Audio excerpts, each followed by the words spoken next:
زکوٰۃ غریب مسلمانوں کا حق ہے۔ حضور صلی اللہ علیہ وسلم نے فرمایا کہ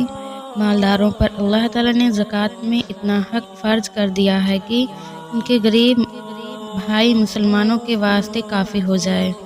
اور غریبوں کو جب بھوکے اور ننگے ہونے کی تکلیف ہوتی ہے تو مالداروں کی وجہ سے ہوتی ہے کہ وہ زکوٰۃ نہیں دیتے۔ یاد رکھو، اللہ تعالیٰ مالداروں سے اس کے بارے میں حساب لینے والا ہے اور ان کو سخت